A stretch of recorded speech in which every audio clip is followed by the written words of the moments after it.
Je remercie Bertrand et Grégory de m'avoir confié cette tâche qui convient assez bien à mon esprit laborieux. La problématique, en fait, c'est surtout que l'analyse de la littérature est un petit peu décevante, avec quand même quelques espoirs pour l'avenir. Vous verrez qu'il y a quelques publications qui peuvent nous donner un peu de baume au cœur. Alors, je voudrais revenir d'abord sur la définition de la hernie, de la récidive de hernie discale, puisqu'il y a une définition assez ancienne qui est très restrictive, qui est la présence d'une nouvelle hernie au même niveau, de façon homo- ou contralatérale, chez un patient qui a eu un intervalle libre sans douleur de 6 mois. C'est une définition qui est sans doute très restrictive et on a tendance à plutôt accepter aujourd'hui que c'est le même niveau, le même côté et qu'il n'y a pas de limite de temps puisqu'il y a de vraies récidives précoces. Alors après, en voyant cette littérature, ce qui m'a semblé intéressant, c'est de regarder l'incidence, les facteurs de risque, parce que je pense que c'est sans doute ce qu'il y a de plus important pour pouvoir prendre une décision de traitement. Est-ce qu'on a des moyens de prévenir cette récidive sur notre première chirurgie? Le traitement, mais on en reparlera largement, et puis les résultats de ce traitement. Alors l'incidence, vous voyez qu'il y a quand même beaucoup d'études avec des cohortes très différentes, des chiffres très différents. Et quand on regarde dans le temps, on a quand même l'impression que cette incidence, elle augmente un petit peu. Et quand on regarde les revues de la littérature un peu globale, on retrouve toujours ce chiffre de 5 à 15% de récidive hernienne. Il y a deux publications qui m'ont un petit peu plus attiré. C'est une base de données assurantielle, ce qui est là encore un plaidoyer pour les registres, puisque vous voyez qu'il y a 13 654 patients opérés d'une hernie discale qui ont été analysés avec 4 ans de suivi, 4% de réintervention à 3 mois et 12% à 4 ans avec à peu près la moitié de fusion. Alors 12% de réintervention, ce n'est pas forcément pour une récidive, effectivement, c'est à peu près 2/3 des patients qui sont réopérés pour des récidives. Et puis un autre article très intéressant, assez récent dans Spine, qui a fait un suivi longitudinal de 108 patients opérés et avec une IRM systématique. Vous voyez sur ce suivi, en fait, ils ont démontré qu'il y avait 23% de récidives, mais comme vous le voyez sur le schéma de droite, avec un peu plus de la moitié qui sont asymptomatiques. Alors les facteurs de risque, il y a une méta-analyse et revue systématique qui date de 2015, et puis après je me suis intéressé à une dizaine d'articles depuis 2015 qui sont des articles assez intéressants, et je vous ai fait une méta-analyse du pauvre avec des critères de facteurs de risque qui ressortent un peu dans les littératures, qui sont un indice de masse corporelle un plus élevé chez les patients qui ont des récidives, avec un range qui est très variable d'une étude à l'autre. Le tabac qui semble ressortir un petit peu, éventuellement le diabète, ça c'est beaucoup décrit, mais finalement il y a quand même, vous voyez, une bonne moitié des articles qui ne retrouvent pas cet élément comme facteur de risque, et pourtant il y a un substratum physiopathologique avec des protéoglycanes chez les diabétiques qui sont de moins bonne qualité, et éventuellement la situation socio-professionnelle des patients qui portent des charges importantes. Sur le plan radiologique, ce qui ressort le plus, c'est les modiques. Alors, ce qui est un petit peu décevant là aussi, c'est qu'il n'est pas du tout spécifié, sauf dans une étude, si c'est un modique 1, un modique 2 ou un modique 3. C'est des changements modiques, 0 versus 1, 2, 3. Mais ça ressort assez clairement. Pour les études qui ont analysé la mobilité, le range of motion au niveau segmentaire, ceux qui ont une grande mobilité ont tendance à récidiver plus facilement. Et puis ce qui apparaît aussi, c'est l'orientation des facettes sur uniquement deux études quand elles sont plutôt dans un plan sagittal. Ce qui aurait été assez logique, c'est de trouver une lordose lombaire faible qui est un facteur de risque, mais finalement c'est assez peu retrouvé aussi. Alors il y a des choses un peu plus intéressantes où on multiplie c'est du multivarié un petit peu pour retrouver des risques. Vous voyez la durée d'évolution, le grade de Pfeifferman qui n'est pas vraiment reconnu, là aussi avec des choses très incohérentes, le modique, la localisation de la migration, où vous reportez des points, et puis en tout, vous avez un point que vous reportez à un facteur de risque.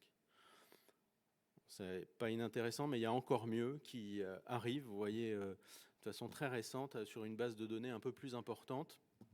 En fait, cet article est aussi assez décevant à lire puisqu'on ne retrouve pas de façon évidente des facteurs de risque, mais en fait, il propose d'injecter dans un logiciel d'intelligence artificielle ces données et ça vous calcule un facteur de risque. L'étape suivante pour eux, c'est d'avoir un calculateur online, justement pour pouvoir prendre une décision chez un patient qu'on opère. Est-ce qu'on va juste faire cette exérèse de hernie ou cette exérèse de récidive de hernie ou une autre chirurgie en fonction du facteur de risque de récidive. Est-ce qu'il y a moyen de prévenir ça sur notre chirurgie primaire? Alors, il y a un très vieux débat qui est-ce qu'on fait juste une herniectomie ou une microdissectomie classique où on va enlever du disque à la pince ou éventuellement avec un curetage, mais ça, c'est pas tellement différencié. Il y a une revue de la littérature, là aussi assez récente, qui ne retrouve pas de différence entre ces deux gestes. Le débat actuel ou futur, ça va peut-être être est-ce qu'il y a une différence entre l'endoscopie et la microdissectomie sous microscope standard? Eh ben, a priori non, parce que vous voyez sur cette étude de long terme de dissectomie par voie endoscopique, avec 10 ans de recul, il y a un taux de reprise qui est à peu près celui qu'on retrouve dans la littérature sur les interventions classiques. Alors, vous connaissez sans doute pas ce petit dispositif, puisqu'il n'est pas type C, mais on en parle pas mal dans la littérature avec des études bien faites. C'est un annular closure device, avec une petite angle qui se fiche dans la vertèbre et qui vient fermer l'ouverture de l'anneau fibreux. Et effectivement, il y a plusieurs études, et là vous avez les schémas de l'étude qui sort du JAMA, et j'espère que Richard Assaker est dans la salle parce qu'il pourra peut-être nous en dire un mot, il fait partie des auteurs. Et vous voyez qu'effectivement, il y a beaucoup moins de récidives dans ce groupe qui a ce petit implant que chez les autres. Ceci dit, il y a une moins grande différence dans les réinterventions parce qu'il y a aussi des complications qui sont propres à cet implant, notamment des remaniements inflammatoires des plateaux vertébraux ou des brèches, des dispositifs qui migrent, etc.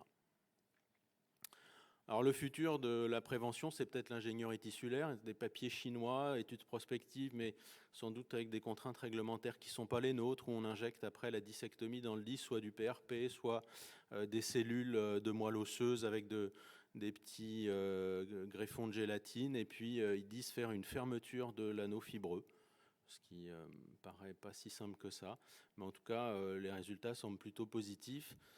C'est sûr que la hernie discale, c'est sans doute une cible intéressante pour l'ingénierie tissulaire telle qu'elle est développée actuellement un peu partout dans le monde. Et puis le repos, ça c'est un article qui a été publié en mai 2022, vous voyez c'est tout frais. C'est une étude prospective randomisée avec deux groupes et le groupe qui a des restrictions, et vous allez voir que les restrictions elles sont fortes. Les 2 premières semaines, les patients n'ont le droit que se lever 1 heure par jour, par tranche de 30 minutes maximum, et on leur conseille des exercices au lit pour éviter les phlébites, pour se remuscler un peu on va dire en isocinétisme. Et dans le groupe restriction, il y a 4% de récidive à 12 mois et 12% dans le groupe contrôle. Bon, c'est un peu embêtant parce que c'est pas très rac tout ça, ça doit pas te plaire Bertrand. Et puis on sait absolument rien de comment il faut faire rentrer les gens à domicile, en ambulance, en véhicule personnel, quand est-ce qu'on reprend le travail, tout ça, ça peut avoir un impact sur les récidives, mais on n'a aucune idée de tout ça dans la littérature. Le traitement, il faut bien sûr commencer par un traitement médical, mais je pense qu'on a tous tendance à réopérer plus rapidement les récidives que les primo-hernies. Et à juste titre, finalement, parce que le traitement médical, il marche moins bien, dans un tiers des cas seulement. On a bien sûr les mêmes armes, mais avec des limitations plus importantes, puisque les infiltrations, comme vous le savez, sont déconseillées chez des patients opérés. Il y a beaucoup de radiologues qui se retranchent là-dessus. Il y a quelques équipes qui font des chimionucléolyses, même chez des patients opérés. C'est étonnant. Et sur les injections, vous pouvez éventuellement utiliser l'injection par le hiatus sacro-coccygien, parce que finalement, ça donne les mêmes résultats qu'une infiltration foraminale, ce qui, moi, me laisse songeur sur le mécanisme d'action de ces infiltrations.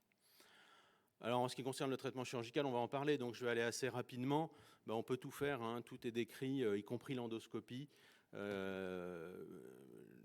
Toute technique d'arthrodèse par voie postérieure, antérieure, ostéosynthèse dynamique, prothèse discale, tout est possible. Et ce qui est surtout étudié dans la littérature, c'est fusion versus non-fusion, exérèse versus fusion, avec des revues de la littérature comme celle-ci, des méta-analyses, des études prospectives randomisées. En gros, il n'y a pas de différence sur le résultat radiculaire. Ceux qui ont eu un simple geste d'exérèse ont une reprise d'activité plus rapide, peut-être un peu plus de lombalgie. Ceux qui ont une fusion ont un temps de récupération un petit peu plus long et peut-être un petit peu plus de complications. Est-ce qu'il y a un consensus? Pas vraiment, même si quand on interroge des chirurgiens américains sur une première récidive, ils ont tous tendance à proposer une nouvelle microdissectomie. Après, là, on s'écarte avec des discordances puisqu'il n'y a pas vraiment de paramètres décisionnels. Alors, qu'est-ce qu'on fait quand on n'a pas de paramètres décisionnels? On dit que c'est ce qu'on m'a appris, que c'est ce que font les autres, que ça marche dans mes mains, etc. Donc, c'est vrai qu'on attend beaucoup de ce genre d'outils d'intelligence artificielle pour pouvoir prendre la décision la plus adaptée. Le résultat de ces traitements, en tout cas, il y a beaucoup d'études qui montrent qu'il peut être aussi bon que la première intervention, notamment ce registre suédois. Mais il y a d'autres études qui montrent le contraire, notamment l'étude SPORE, qui a été réanalysée à 8 ans. Grosse étude qui montre qu'à chaque fois qu'on réopère un patient, il va un peu moins bien. Et puis, il y a des sous-groupes comme les accidents de travail qui vont aussi moins bien. Il y a aussi un risque plus important de brèche durale, qui est à peu près x8 entre une primo-intervention et une intervention sur une récidive. Donc voilà, résultat un peu décevant de cette analyse de la littérature. Ce que je peux vous dire, c'est qu'il y a à peu près 5 à 10% de récidives symptomatiques, 5 à 15%, que les facteurs de risque à peu près identifiés, c'est un IMC élevé, un patient fumeur et un patient qui a des remaniements modiques 1, 2 ou 3, mais plutôt 1 ou 3. Et qu'il faut peut-être limiter les activités en post-opératoire. Je vous remercie de votre attention.